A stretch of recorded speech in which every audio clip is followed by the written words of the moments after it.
All right, hi everybody. It's just after 1 o'clock on this Monday afternoon. It's a gorgeous day out there. I just looked out the window, plenty of sunshine, a little cool. But we're focused on the severe weather potential for Tuesday night through early Wednesday morning. It's going to be a very windy day tomorrow, and our main severe threat is going to be some potential damage in wind gusts. But the Storm Prediction Center just had an upgrade over the past hour, and now a larger part of our viewing area included under that level 1 severe risk, with a level 2 way down to the south or west if you drew a line from, say, Scottsboro, Fort Payne to Rome. So now level 2. So a slight upgrade from the levels that we were this morning, but really the overall severe threat has not changed much. It's mainly going to be some strong wind gusts along a line of storms that rolls by later tomorrow night through the early morning hours of Wednesday. Tornado potential is really low, but anytime you deal with a squall line, a quick spin up is not impossible. But something very similar to what we had a couple of weeks ago with a squall line rolling by. Mainly it was damaging wind gusts along that line. But even before that line arrives tomorrow night, we're going to have strong wind gusts throughout the day tomorrow. So non-storm gust, 30 to 40, pretty easily. So let me pull up the data here, and I'll give you a brief update. Of course, I'll have more coming up tonight in the studio on News Channel 9 starting at 5 o'clock. I'm in the home studio this afternoon. Getting a little bit of work done before I head into the studio. So let's put the graphics up here. I'll put the glasses on so I can see a little better. And let's get started here. I want to show you, first of all, what we're watching for here. And this is going to be mainly in the time frame of the nighttime hours. Non-storm gusts tomorrow are really going to start picking up. You will notice this. You will notice this during the day. Right when you wake up tomorrow morning, there'll be gusts pretty strong, and the gusts pick up throughout the day. And I'll show you a timeline of that coming up. But even aside from any thunderstorms, non-storm gusts will be 30 to 40 miles an hour. Then that line of storms arrives in between 9 to 5 a.m. So 9 p.m. to 5 a.m. Eastern time tomorrow night, Wednesday morning.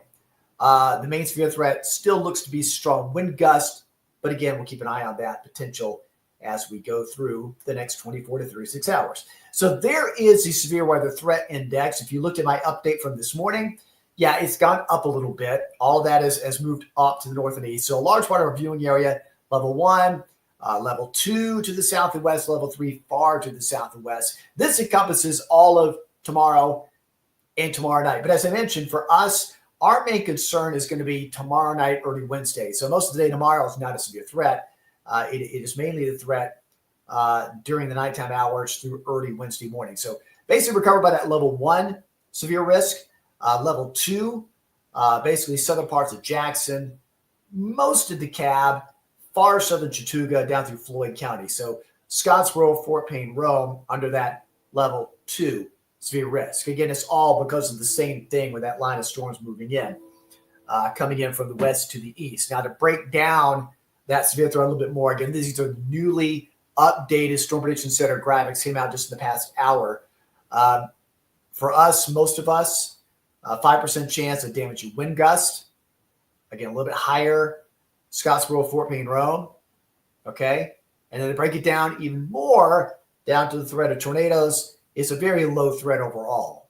So the main threat is there in that same area, southern Jackson, southern DeKalb, Chattooga, Floyd, that 2% chance of an isolated tornado. So again, these main threat levels are damaging wind gusts. We'll get a prelude of it during the day tomorrow, and then they reach their peak. We're talking, gusts 50 to 70 along that line. Not sustained, but at times. Because it's a strong area of low pressure pushing this front along. There's a lot of pressure difference. So because of that, the wind gust potential is going to be pretty large with this. Now let's talk about the wind gusts picking up tomorrow. This is tomorrow morning. So already in the morning, you got gusts 10 to 20, some gusts up to 25 in spots. And then we go through the afternoon.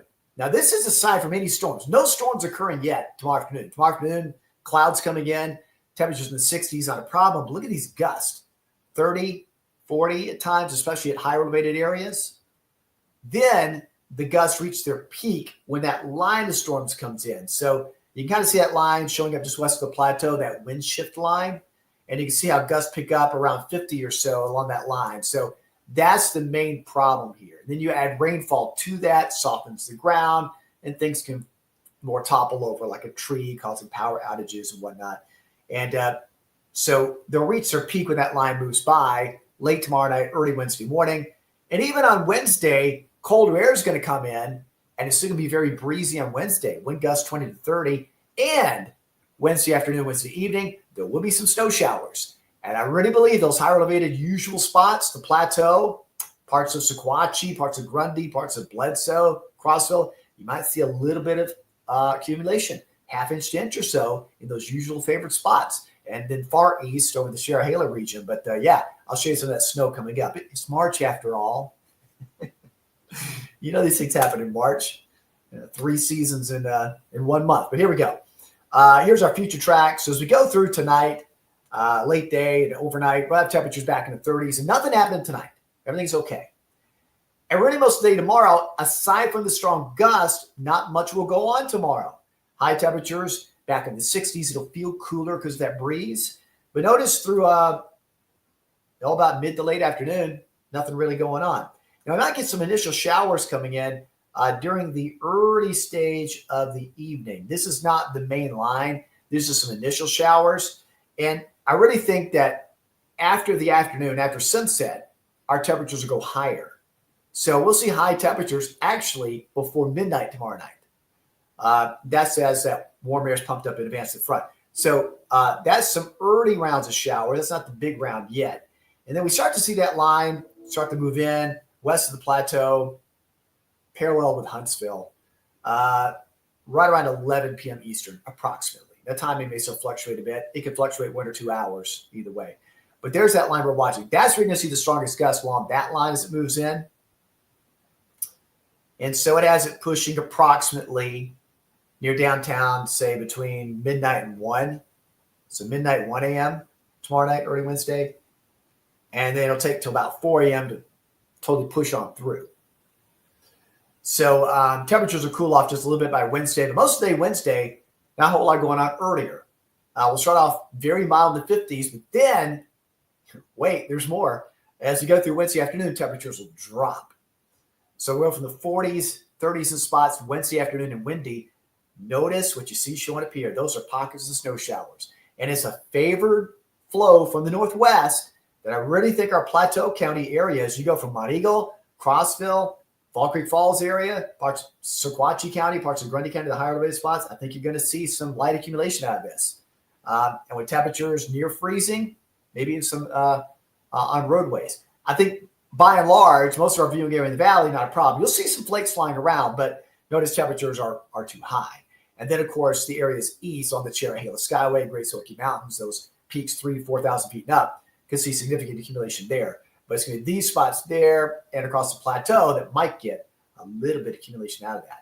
It'll kind of taper off through Wednesday night into early Thursday, but temperatures by early Thursday will be plummeting down to right around the freezing mark. So, again, we go from windy Tuesday, stormy, that line of storms and gusts Tuesday night, to Wednesday evening, some snow showers around. As I mentioned, that's March. That's how March typically goes. So, folks, that is a brief update on what we're looking at here coming up for the next 24 to 36 hours with that chance potentially for some severe storms rolling on through tomorrow night through early Wednesday. Let's see. I want to thank Kay for watching in Jasper. Hello, William. Hello, Tina from Chatsworth. Hey, Letitia from Dalton. Hello, Kelly. Thanks for watching. And again, I'll have more updates when needed as things begin to change coming up late in the day tomorrow. Be sure to watch tonight at 5, 5:30, and 6 for a full update. And at 10 and 11, we'll get you caught up on the latest timing, any changes coming up with the wind tomorrow and the storms coming up late for tomorrow night. But thanks so much for watching. Be sure to like, subscribe to my YouTube channel. If you have this Facebook page shared to you, like that page as well. Sign up for my YouTube channel, and you'll get these live updates every time we have them. Stay safe, everybody. Enjoy the rest of your Monday. I'll see you again live in the studio starting at 5 o'clock.